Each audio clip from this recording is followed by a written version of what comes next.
Somewhere between your 20s and your 30s, something shifts. You stop worrying about passing classes and start worrying about mortgages, kids, retirement accounts, and whether you're saving enough to not work until you're 85. And if you're listening to this, chances are you've hit that uncomfortable stage where you suddenly realize, I make decent money, but I still feel broke. You're not alone. For many mid-career adults, the issue isn't income, it's the habits that quietly drain your money, energy, and peace of mind.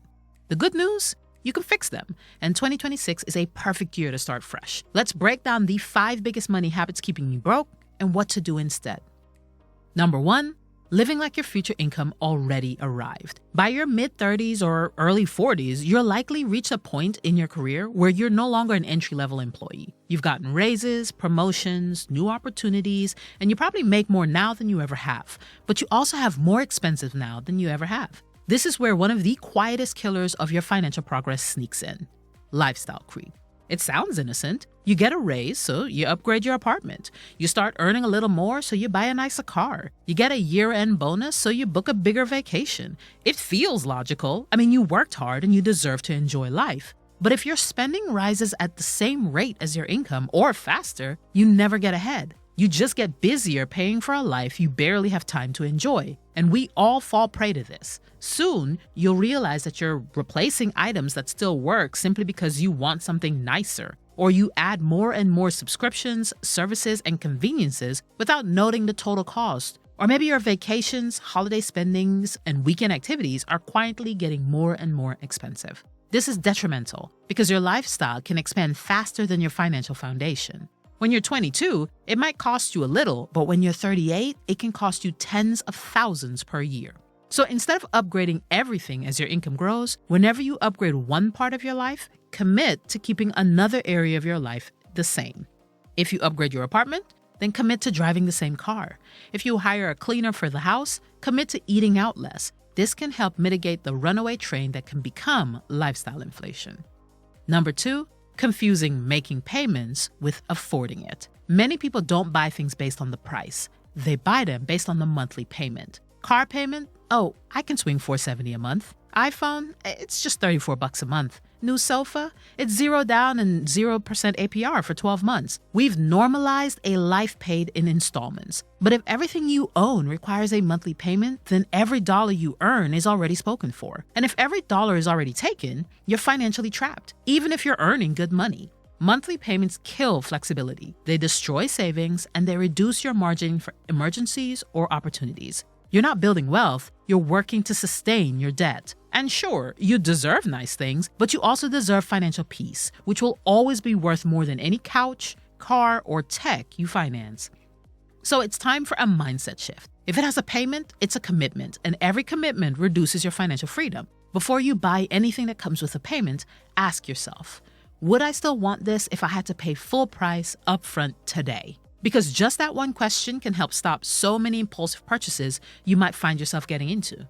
If you're not willing to pay for it entirely right now, then you're only getting it because you can make the payment. And a bonus action? Pick one debt commitment to eliminate this year. Just one. Car loan, credit card, personal loan, that couch you financed. Attack its debt relentlessly and get it off your books. The moment that payment disappears, you can breathe just that bit easier. Number 3, hoping things get better instead of planning for the worst. You assume things will eventually work out. You'll save more later, you'll fix your debt later, you'll invest more later. You're not reckless, you're optimistic. But optimism without preparation is denial dressed up as confidence. Financial emergencies are not rare. They're practically guaranteed, and as you get older, the stakes get higher. Job loss, medical bills, car repairs, childcare expenses, they add up. And most households are one bad month away from financial chaos. When you don't prepare for the worst, you finance the worst.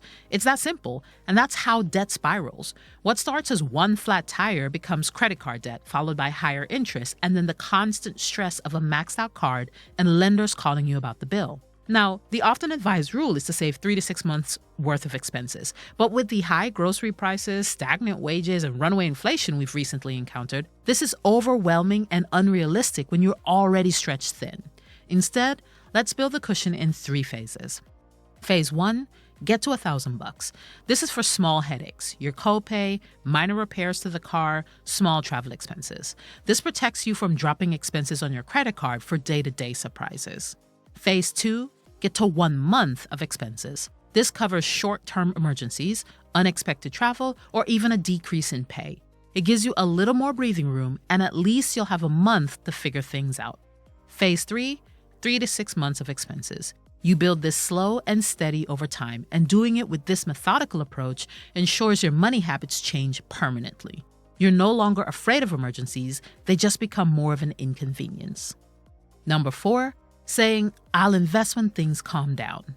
In your 20s and 30s, even into your early 40s, is the sweet spot for building wealth. But it's also the stage where life gets the messiest. You've got daycare, mortgages, inflation, aging parents, and the financial fatigue of simply trying to keep up.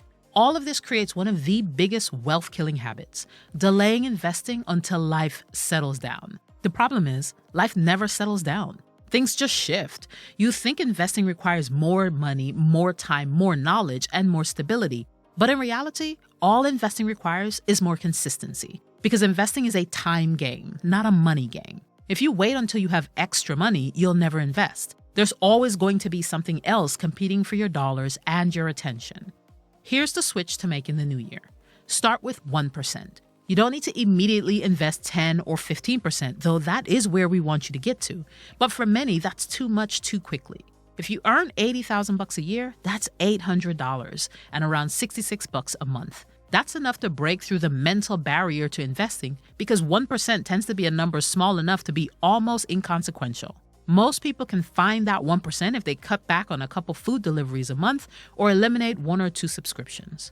Then, once 1% feels easy, bump it up to 2%, then 5%, and then 10%. In the beginning, it's not about the amount. It's about building the habit of investing and living on just a little less to fund that choice. Another bonus move? Automate your investing. The more manual your investing process, the less likely you'll keep doing it. If you set up an automatic weekly or monthly transfers to your IRA or taxable brokerage, or if you set up contributions to your 401k, then you eliminate excuses because the automation does all the work. Your 40s are not too late, but your 50s will be if you keep waiting. Number 5, treating busy as a substitute for a financial plan. Let me give you a harsh truth that many mid-career professionals never hear.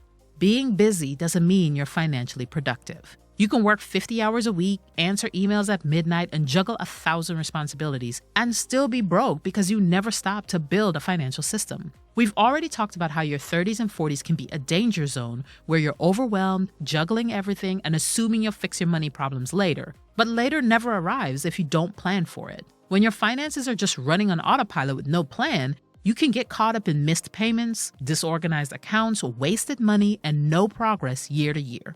So let's fix it. In the new year, build a 30-minute monthly money check-in. This doesn't have to involve spreadsheets or any complicated budgets, just a simple monthly ritual. Put it on your calendar and review a couple items to see where you stand. 1, take a look at your accounts. Where is your money sitting? Does everything look correct? 2, check your spending patterns. Pull your transactions list and see which categories hit you the hardest in the last month. Then month over month, you'll be able to assess if there's a pattern or trend you need to be concerned about. 3, look at your savings progress. Are you moving closer or further from your emergency fund savings goal? Are you overfunding it? 4, take a look at your debts. How quickly are you paying them off? Can you prioritize to get any particular debt paid down faster? 5, are there any changes to be made? Do you need to tweak anything? If you know that the holidays are coming up, maybe you need to slow your savings down a little so that you can have a few more discretionary dollars to spend without putting anything on your credit card. That's it. Just 30 minutes once a month and your financial life will transform. You don't need to master everything all at once to get ahead financially. You just need to fix a couple of habits that may be keeping you stuck. None of them require perfection, but they do require your intention. Remember, your journey is your own. And yeah, maybe you were hoping to be a little further along than you are right now, but comparison is the fastest way to feel broke. So ignore the noise and focus on your own financial foundation. Thanks so much for watching. If you enjoyed the video, please share it with a friend. Don't forget to like and subscribe, and we'll see you in the next one.